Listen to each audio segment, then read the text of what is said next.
Well, basically, this is probably one of the most damning reports to come out of the Sanctions Committee in quite some time. They're basically telling everybody that a lot of the sanctions that were in place were circumvented by North Korea, and they were used very sophisticated means, including blockchain technology and cyber attacks.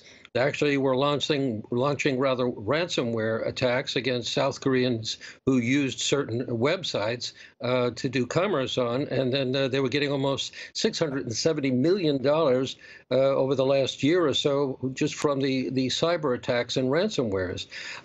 So basically, this is one of the reports that the Security Council is going to be really fuming over, because a lot of the actors on this include Russia and China, that is aiding and abetting North Korea, and that is the evidence being presented in this particular report.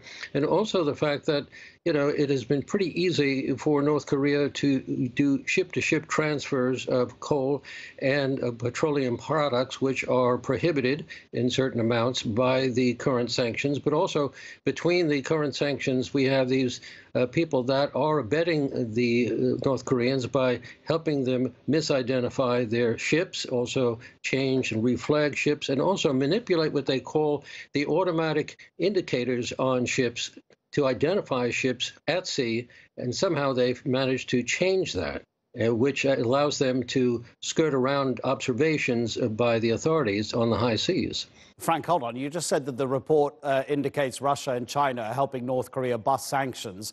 Russia and China are permanent members of the Security Council. These are UN Security Council sanctions. That's a mockery.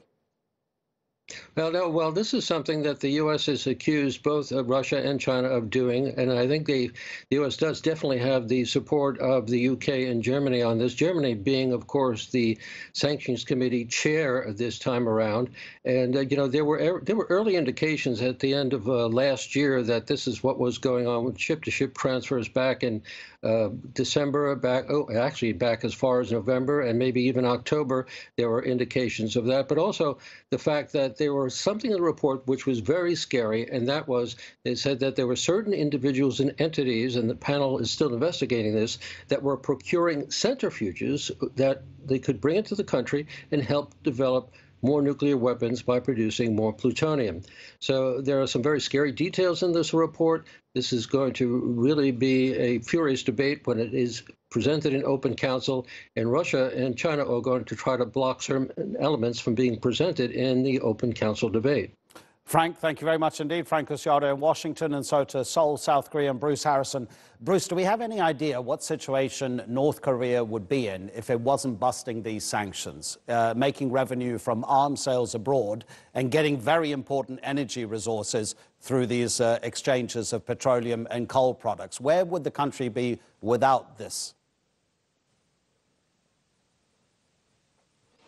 Adnan, it's hard to say precisely. If we go to 2018, last year, the South Korean Central Bank did publish a report that indicated that North Korea's economy had grown actually significantly, or rather, pardon me, had contracted significantly, and that was based on a comparison to 2017. And at that time, China had been squeezing North Korea harder because it was significantly upset with North Korea's nuclear weapons testing.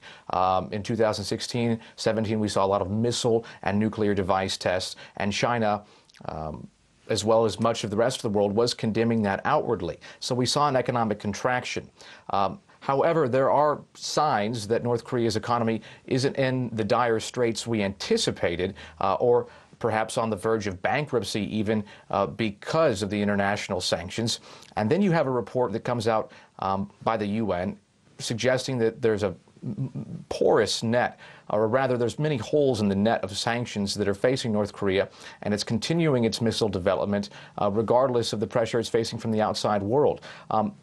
Analysts have suggested it's hard to believe that North Korea would be pursuing its weapons program as quickly as it is if it was on the verge of bankruptcy. Kim Jong-un, at the end of the day, has to think about the North Korean economy and the people and how he can maintain his leadership. You have to divert your funding to prevent the economy from collapsing if you want to maintain your nuclear weapons and ultimately maintain your power. Okay, but do we know at least...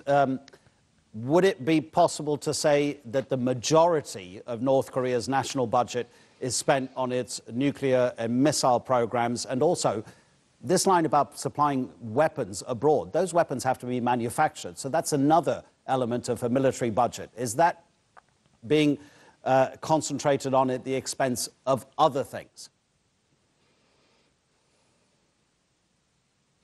It possibly is. I mean, this report indicates that North Koreans are training Ugandan military pilots, police, training them on small arms that they're selling. They're selling small arms to Houthi rebels. They're selling small arms to other countries. This seems to be a significant practice, as well as what is taking place on the seas as far as disguising boats for oil shipments and whatnot. It seems to bringing in a lot more money than we thought. And North Korea's economy these days has transformed significantly. The people there no longer rely on the command economy. A black market capitalist system has evolved. So perhaps the people's reliance on their own means as opposed to the state is much more significant than it was in the past. And if that's the case, then yes, perhaps a lot of this money that North Korea is bringing in by avoiding UN sanctions is being directed towards its weapons program if the people are maintaining their own livelihood, despite the fact what North Korea projects to the outside world that it is providing for its people.